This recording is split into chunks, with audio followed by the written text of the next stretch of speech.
É isso aí, pessoal. Cheguei agora para aquela aula de revisão geral, isso mesmo. Então, alunos, esse é seu momento da gente recapitular alguns assuntos abordados dentro da unidade 3. É isso aí. Então, meu diretor agora roda para a telinha aí para a gente começar com essa revisão geral, sem perder muito tempo, né, pessoal? Da unidade 3, aula 47. Ponto 1. Então, o que vai ser abordado, que vocês devem estudar para as avaliações? Aula 36, reprodução humana.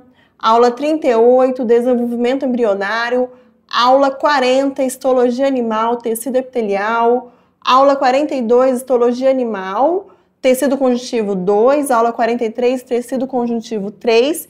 E a aula 44 do tecido muscular. Esses aqui são os assuntos que vão ser abordados nas avaliações que vocês venham a fazer de revisão geral. Então, vamos lá. Na aula 36, foi falado sobre o quê? Reprodução humana. Falamos sobre o aparelho reprodutor genital masculino e feminino, além dos hormônios que compõem o sistema genital masculino e, feminino aqui. Vou até fazer aqui o símbolo aqui, né? Então, falamos desses pontos aí com relevância dentro do estudo da aula 36. Então, aqui, gente, você já tem a imagem do sistema reprodutor masculino. E o que eu tenho que saber de importante aí? Os órgãos, as estruturas que compõem esse aparelho. Então, de cara, o que vocês devem saber? Que no testículo, olha aqui, eu tenho o quê? A produção dos espermatozoides. É no testículo que eu tenho a produção dos espermatozoides. Além da produção do espermatozoide, eu tenho um hormônio que se chama o quê? Testosterona.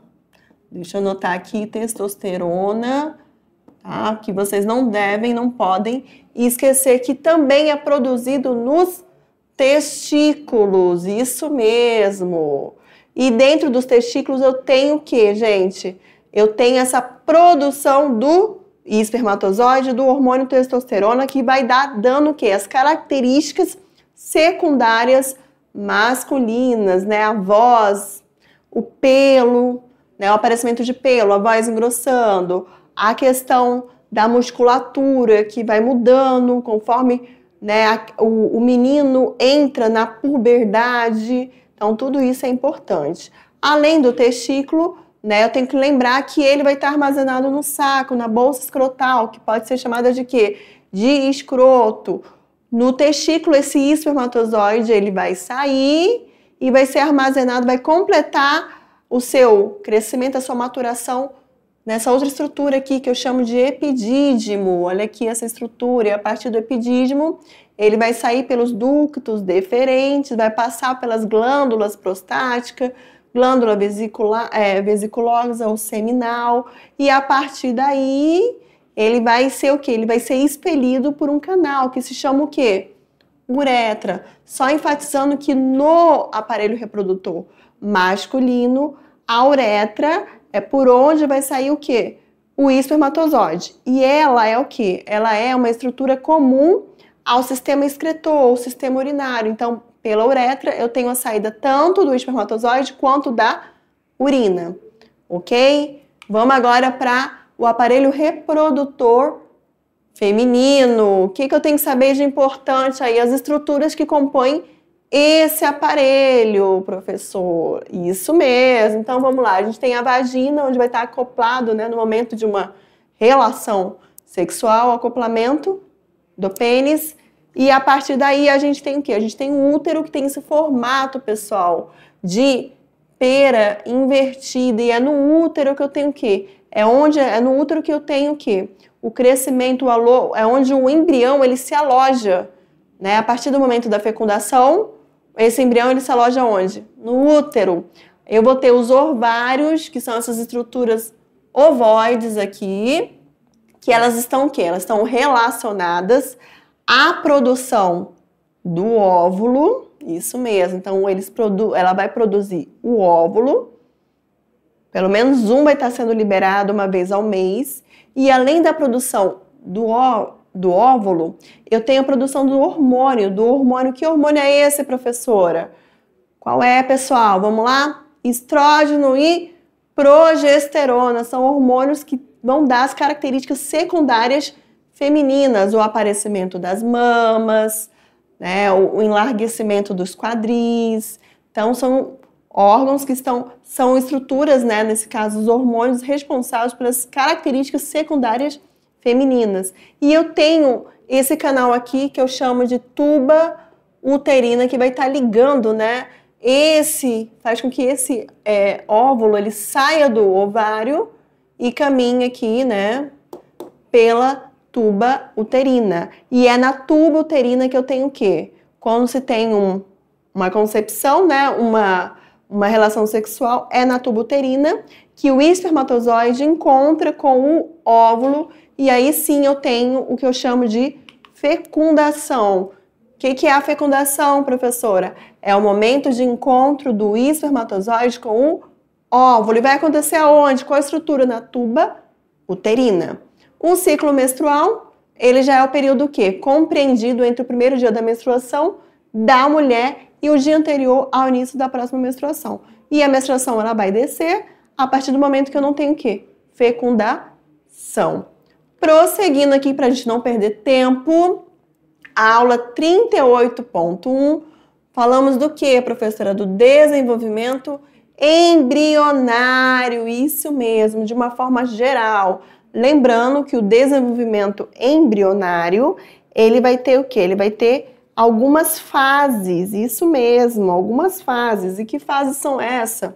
Nesse caso, a gente tem o que a gente chama de segmentação ou clivagem. A partir do momento que eu tenho esse encontro do espermatozoide com o óvulo, eu tenho a formação de uma única célula, que eu falo que é a célula ovo ou zigoto, e a partir daí esse zigoto ele vai passar por transformações, por divisões, né? E a partir daí eu tenho o que eu chamo de segmentação para a formação da mórula, da blástula, né? A partir daí eu tenho uma outra fase que compreende a gastrulação, que tem já a ver com a questão da formação dos folhetos embrionários, e eu tenho a organogênese também, né? A partir do momento que eu já tenho a formação de folhetos embrionários, tecidos, né, que vão ser formados, eu tenho a formação da estrutura de órgãos, e além dos anexos embrionários que foi citado nessa aula.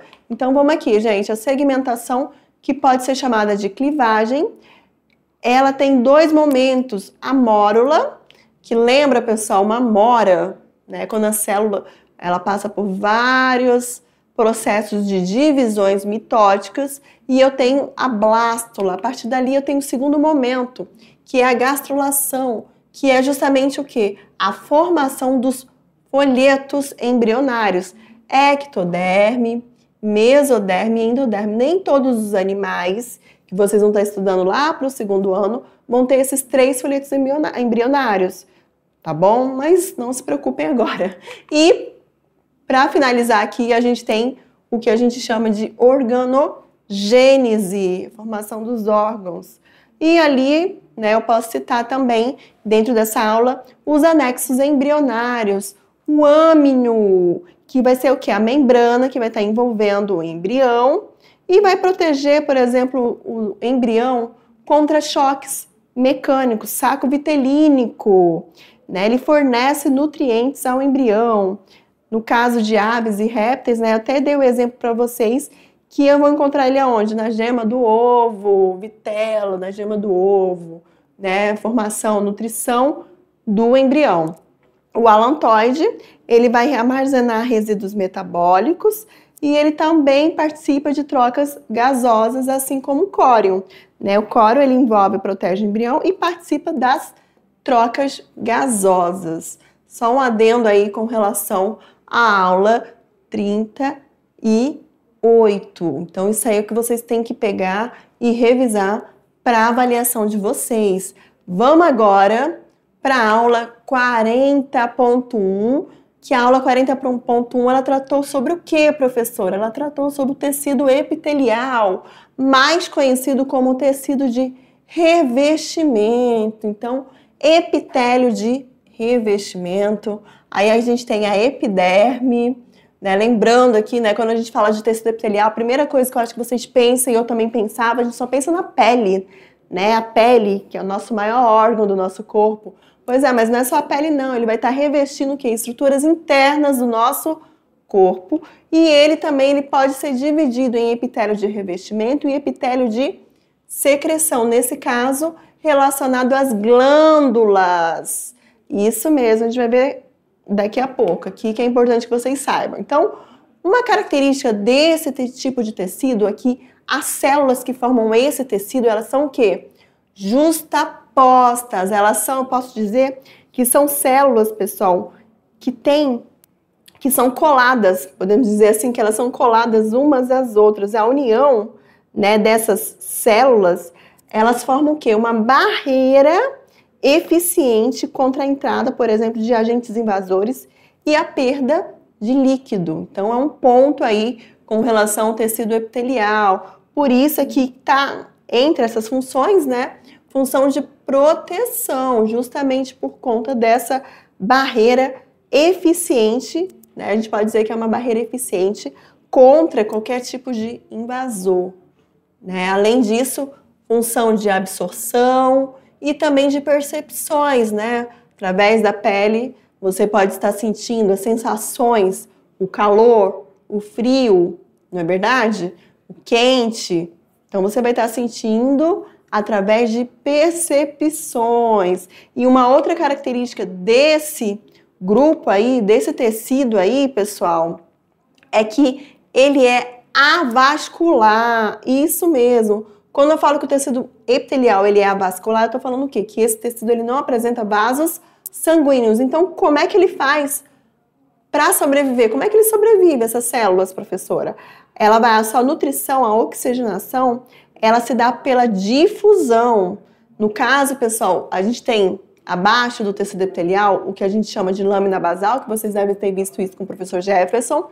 A gente tem a lâmina basal e embaixo dessa lâmina basal a gente tem o tecido conjuntivo, que ele vai dar, né?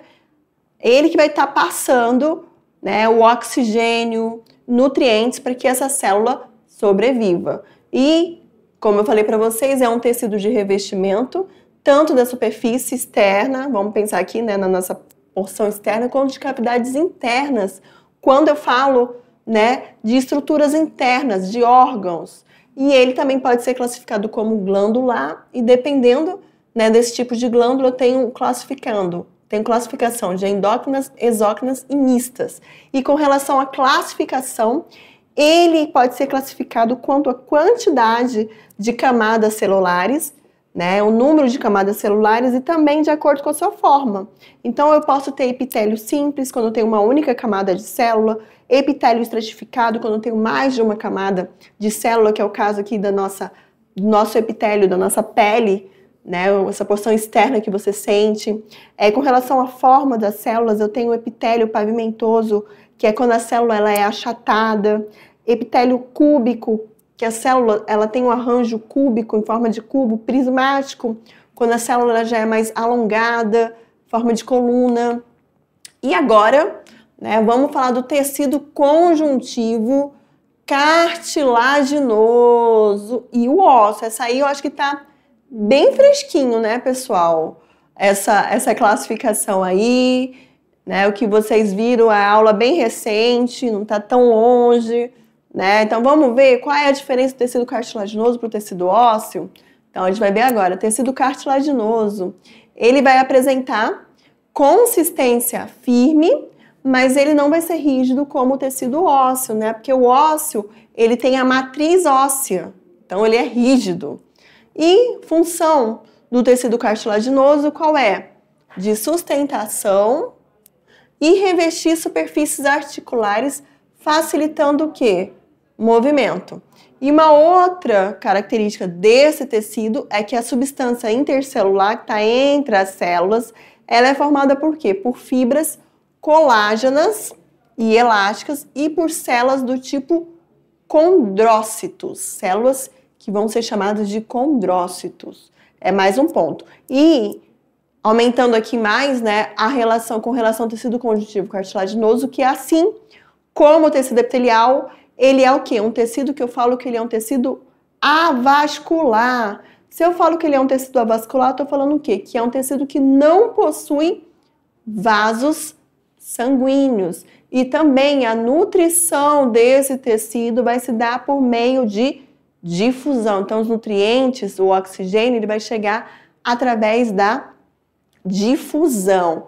É mais um ponto aí com relação ao tecido conjuntivo cartilaginoso, né? Eu dei o exemplo aí da orelha, né? Se você pegar a orelha, você vai ver o tipo, né, de cartilagem, que é uma cartilagem mais elástica, maleável, que você consegue dobrar. A gente viu a classificação do tecido conjuntivo cartilaginoso, né, cartilagem do tipo hialina, isso, vocês estão lembrando, elástica, fibrosa, justamente. E a hialina, né, ela é aquela cartilagem que ela participa do processo embrionário do indivíduo. Ainda, quando a gente está, né, no útero da nossa mãe, a gente não tem os ossos formados. Antes da gente ter o tecido ósseo, é o tecido cartilaginoso que serve como molde para que depois o tecido ósseo, né, seja instalado ali no feto. E prosseguindo aqui, vou falar do tecido ósseo, né, que também tem a função de sustentação, movimento, né, quando eu falo dele como apoio ao músculo, ao sistema muscular, ele é um reservatório de minerais, nesse caso, cálcio e fósforo, proteção, ele protege cérebro, medula espinhal, órgãos, formação de células de sangue, né, medula óssea, e trata-se de um tecido de sustentação definido, e nesse caso duro, né, ele é rígido e contém 3 tipos celulares, os osteócitos, osteoblastos e osteoclastos. Prosseguindo aqui, a gente tem também o tecido linfático, que foi abordado na aula 43, sangue e o sistema imunitário, que é muito importante a gente relembrar, né? Nesse caso aqui, o tecido linfático, pessoal, ele é especializado o quê? Na defesa do organismo, isso mesmo, ele é formado por linfócitos, macrófagos, que combatem micro-organismos e substâncias estranhas. Os órgãos, esses órgãos que vocês estão vendo, é o baço, a amígdala, que são as tonsilas palatinas, o timo, tá vendo? Os próprios vasos, essa rede de vasos linfáticos, isso. E ele vai o quê, gente? Ele vai estar, né, produzindo células de defesa e também ele filtra a linfa, né, o conteúdo que expele. E com relação ao tecido conjuntivo, né, ao sangue, o que eu tenho que saber, né, desses elementos figurados aqui, as hemácias, que podem ser chamadas de glóbulos vermelhos ou eritrócitos, que têm a função, né, de levar o oxigênio às nossas células através de um pigmento chamado hemoglobina, que faz com que o sangue ele seja o quê? Vermelho. Eu vou ter os leucócitos, que são as nossas células de defesa que combate, né, células de combate. Eu vou ter as plaquetas que estão relacionadas à coagulação sanguínea, e eu vou ter o plasma sanguíneo, restante de outras substâncias mais aquoso que estão inseridos no sangue. E, complementando aqui, o tecido muscular, isso mesmo, esse aí tá mais recente ainda, né? O tecido muscular ele é formado por células que podem ser chamadas de miócitos ou fibras musculares, são células alongadas que têm a função de contração e relaxamento, e ele pode ter 3 tipos de classificação. Tecido muscular estriado esqueléticos é o que, pessoal? É o tecido que ele é multinucleado, é o tecido que está aderido ao esqueleto, ao osso, e esse tecido ele tem o quê? Ele tem, né, controle voluntário, a gente consegue comandar esse tecido, né? Você consegue, né, vou contrair, relaxar o seu braço através do seu comando do nervo, né? Você consegue ter, no caso do tecido muscular estriado cardíaco, ele está relacionado ao quê? Ao miocárdio, batimentos cardíacos, você não exerce, você não consegue controlar ele. O movimento, ele é involuntário, ele independe da nossa vontade e ele é formado por células uni ou binucleadas. Olha aqui, tecido muscular estriado cardíaco. E eu vou ter o tecido muscular não estriado ou tecido muscular liso, que já compõe paredes de órgãos internos. Nesse caso aí, são células que vão apresentar um único núcleo e o seu comando também é involuntário, independe da nossa vontade. Você não tem capacidade de comandar esse tecido. Então, isso aí, pessoal, é a base para que vocês possam fazer uma boa avaliação, isso mesmo. E já já a gente se encontra aí. Eu quero que os professores presenciais mandem as fotos de vocês fazendo a avaliação. Eu espero que vocês façam uma excelente prova, isso mesmo. E boa sorte aí, né, para vocês. Até mais!